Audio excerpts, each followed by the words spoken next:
हसीना बड़ी सुंदर सुंदर मैं तो खोने लगा उसके। হাই এভরিওয়ান, বৃষ্টি কথার অন্য একটি ব্লগে তোমাদের আরও একবার বিগ ওয়েলকাম। থাম্বনেলস থেকে তোমরা বুঝে গেছো যে আজকে কোথায় যাচ্ছি। মিনি সুন্দরবন। সুন্দরবন নয় কিন্তু, পুরো ডিটেলস তোমাদেরকে জানাবো কিভাবে আসছি, কোথায় যাচ্ছি। অনেক তো হলো সুন্দরবনের ভিডিও দেওয়া, চলো এবার মিনি সুন্দরবনটা ঘুরে দেখা যাক। আমরা বেরিয়েছিলাম বসিরহাট থেকে গোলপাতার জঙ্গলের দূরত্ব 15 কিলোমিটার হবে।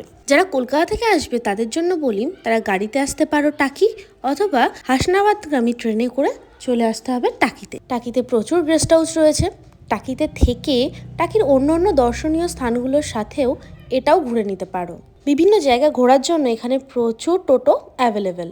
আর যদি পার্সোনাল গাড়িতে নিজে ড্রাইভ করে বা বাইকে করে ঘুরতে চাও, তাহলে টাকি নদীর ধারে এসে নদীর ধার বরাবর গিয়ে সোদপুর বিএসএফ ক্যাম্প পেরিয়ে গুগল ম্যাপের সাহায্য নিয়ে পৌঁছে যেতে পারো এই গোলপাতা জঙ্গল ওরফে মিনি সুন্দরবন। আর এর টাইমিংটা সকাল 7টা থেকে বিকেল 5টা, আর শীতকালে বিকেল 4টে। আমরা চলে এসেছি চেকপোস্টে।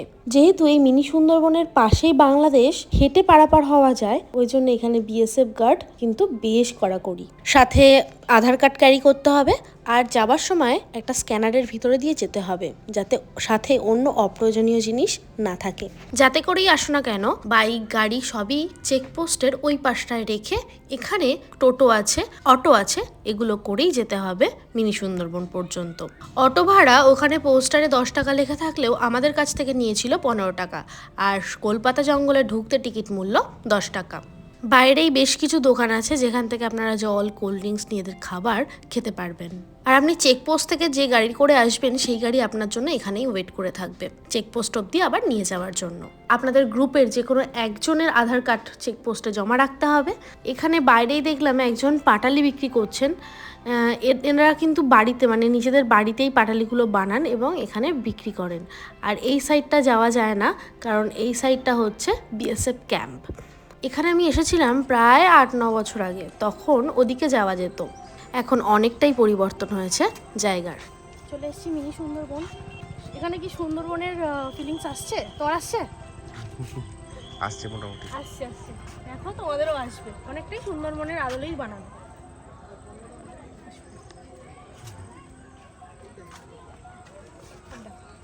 এখন হোলি দোলের সপ্তাহ চলছে, ওই জন্য টাকিতে প্রচুর ট্যুরিস্ট এসছে।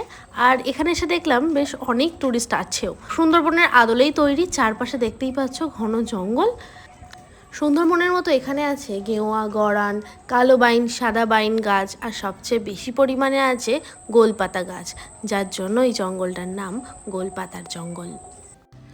এখানে সুন্দরবনের মতো শ্বাসমূলও দেখতে পাওয়া যাবে। বিশেষ করে বর্ষাকালে যদি আসেন তাহলে তো খুব ভালোভাবেই সেগুলো বোঝা যাবে। এখানে আপনাদের কিছু গাছ দেখাবো, তার মধ্যে অন্যতম হচ্ছে গোলপাতা গাছ, যেগুলোর পাতা নাকি লম্বা লম্বা, কিন্তু তার নাম গোলপাতা। এই গোলপাতার অত্যাধিক এখানে জন্মানোর জন্যই এই জঙ্গলটার নাম দেওয়া হয়েছে গোলপাতার জঙ্গল। আর এই গোলপাতার জঙ্গলের মূল আকর্ষণ হচ্ছে পুরো জঙ্গলটার ভিতর দিয়ে এরকম ব্রিজ করা, আর সেই ব্রিজের মধ্যে দিয়ে হেঁটে যেতে যেতে প্রাকৃতিক সৌন্দর্য উপভোগ করা। সুন্দরবনের আদলে তৈরি হলেও এখানে কিন্তু কোনো হিংস্র জীবজন্তুর কোনো ভয় নেই। আমার বাড়ি যেহেতু টাকিতেই, আমি এখানকার লোকাল, ওই জন্য অনেক কাকুকে বলতে শুনেছি, মানে যেসব টোটো কাকুরা বাইরে থেকে আসা ট্যুরিস্টদের নিয়ে ঘোরায় জায়গাগুলো, তারা বলেছে যে এখানে নাকি বাঘ আসে, বাঘের পায়ের ছাপ। এগুলো কিন্তু সম্পূর্ণ ভুল কথা। এখানে বাঘ আসার কোনো রকমের সম্ভাবনা নেই, কারণ সুন্দরবন এখান থেকে অনেক দূরে। ওই ব্রিজ দিয়ে হেঁটে এসে এরকম একটা গোল ঘর মতো করা ছিল, এটা আগে এই অবধিই ছিল। এখন এই জায়গা থেকে আরও 2 সাইডে যাওয়া যায়, এগুলো সব নতুন করা হয়েছে। চলো পুরোটাই তোমাদেরকে ঘুরে দেখাবো। এখন জঙ্গলে নামা যায় না, কিন্তু আগে নামা যেত।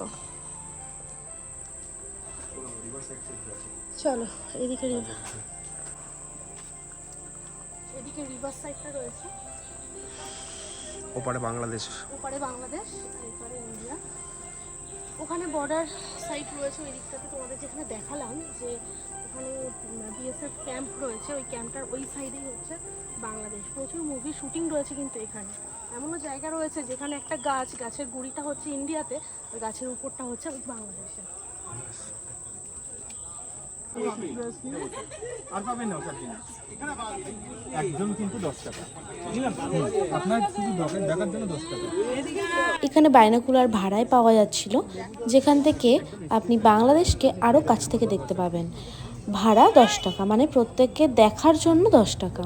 এরকম নয় যে আপনি গ্রুপে একটা 10 টাকা নিয়ে ভাড়া নিলেন এবং গ্রুপের প্রত্যেকটা সদস্য সেই বাইনোকুলার দিয়ে দেখলো, এরকম নয়। ইন্ডিভিজুয়াল দেখার জন্য 10 টাকা। এছাড়া জলের বোতল এবং বিভিন্ন রকমের খাবারও এখানে পাওয়া যাচ্ছিল। এখান থেকে বাংলাদেশটা সত্যি খুব কাছের, মানে ওই পার থেকে যদি কোনো মানুষ হেঁটে যায় তাহলে এই পার থেকে সেটা দেখা যাবে। এটা কোথায় যাচ্ছে? ওয়াচ টাওয়ারের দিকে? হ্যাঁ, এটা নতুন করেছে, এগুলো আগে ছিল না। নতুন করেছে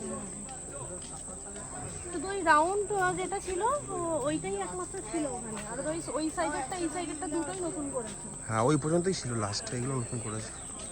নতুন করার পর আমি কিন্তু এই ফার্স্ট টাইম আসলাম।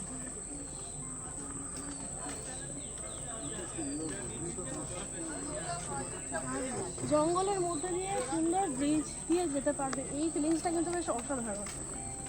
এছাড়াও টাকিতে দেখার মতো অনেক জায়গা রয়েছে। কি কি দেখবেন, কোথায় থাকবেন, সেই নিয়ে ভিডিও অলরেডি আমার চ্যানেলে আছে, যদি ভালো লাগে দেখতে পারো। যদি আমার চ্যানেলে নতুন হয়ে থাকো, আমার ভিডিও এই প্রথমবারের জন্য দেখে থাকো, তাহলে সাবস্ক্রাইব করে আমার পাশে থাকো। আর যারা অলরেডি আছো তাদেরকে অনেক অনেক ধন্যবাদ। ওয়াচ টাওয়ারে চলে এসেছি, এবার উপরে উঠছি, দেখবো উপর থেকে ভিউটা কেমন লাগে। চলো, এটা একদমই নতুন, সবে তৈরি করেছে, দেখেই বোঝা যাচ্ছে, এখনও রংটুকুও হয়নি। উপর থেকে জঙ্গলটা আপনি বেশ ভালোভাবে দেখতে পাবেন, মানে জঙ্গলটা যে কত গভীর সেটা পরিষ্কার বোঝা যাবে এই উপর থেকে। তবে এখানে আপনি যদি সুন্দরবনের মতো বাঘ দেখবো এক্সপেকটেশন নিয়ে আসেন, তাহলে বলবো সেটা একদমই দূরে ছুঁড়ে ফেলে দিন, কারণ এখানে বাঘ পাওয়া যায় না। মিনি সুন্দরবন নামটা হলেও এর সাথে বাঘের কোনো সম্পর্ক নেই। তবে আপনি যদি ইট পাথরের শহরের মানুষ হয়ে থাকেন আর প্রকৃতিপ্রেমীও হয়ে থাকেন একই সাথে, তাহলে অবশ্যই ঘুরে যাবেন টাকিতে। টাকিতে থেকে ঘুরে দেখবেন আমাদের এই মিনি সুন্দরবনকে। আর আপনি যদি হিস্টোরিক্যাল প্লেসগুলো ঘুরতে ভালোবাসেন, তাহলে টাকিকে আপনার লিস্ট থেকে বাদ দেবেন না। ওয়াচ টাওয়ার থেকে মিনি সুন্দরবনের ভিউটা কেমন লাগলো অবশ্যই কমেন্ট সেকশনে জানাবেন। প্রচুর বড় ওয়াচ টাওয়ার, খুব সুন্দর ভিউ চারপাশে। আমার সাথে যেসব কলকাতাবাসী বা কলকাতার বাইরের থেকে যারা এসছে দেখতে, তাদের কাছে কিন্তু বেশ ভালোই সুনাম শুনলাম টাকির। এখানে এসে বেশিক্ষণ টাইম আপনাদের লাগবে না, 45 মিনিট থেকে 1 ঘন্টা হাতে রেখে এখানে ঘুরতে আসলেই পুরো জায়গাটা কভার হয়ে যাবে। সুন্দরবনে না গিয়েও যদি সুন্দরবনের অনুভূতি উপলব্ধি করতে চান, তাহলে এই গোলপাতার জঙ্গল আপনার জন্য বেস্ট উইকেন্ড ডেস্টিনেশন হবে। গোলপাতা গাছ, সুন্দরী গাছ ও নানা ম্যানগ্রোভে ভরা এই জঙ্গল উত্তর 24 পরগনার টাকিতে অবস্থিত। পাশেই ইছামতি নদী আর তার ওপাশেই বাংলাদেশ। ইচ্ছা হলেই নৌকায় চড়ে বাংলাদেশের খুব কাছ থেকে ঘুরেও আসতে পারেন, তবে সাথে অবশ্যই পরিচয়পত্র রাখতে হবে। টাকিকে নিয়ে অনেকগুলোই ভিডিও আছে, তোমরা যদি টাকিতে আসো, কলকাতা থেকে যারা আসছো তাদের কথা বলছি, টাকিতে যদি আসো অবশ্যই ঘুরে যাও। যদি প্রকৃতিপ্রেমী হয়ে থাকো তাহলে অবশ্যই জায়গাটা তোমাদের খুবই ভালো লাগবে।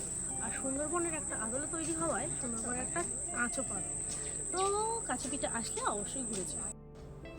আমরা প্রায় 1 ঘন্টা মতো এখানে ছিলাম, এবার আমরা বেরিয়ে যাচ্ছি। 1 ঘন্টা না, তার থেকে একটু কম, ওই 45 থেকে 50 মিনিট মতো এখানে ছিলাম, এবার বেরিয়ে যাচ্ছি।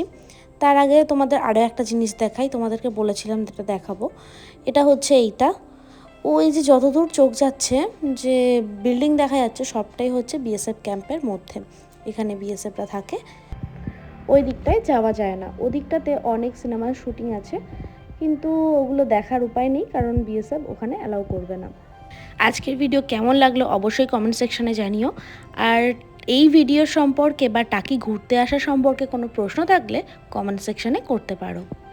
আজকের ভিডিও এই পর্যন্তই, দেখা হচ্ছে অন্য কোনো দিন অন্য কোনো নতুন ভিডিও নিয়ে। ততক্ষণ পর্যন্ত টাটা।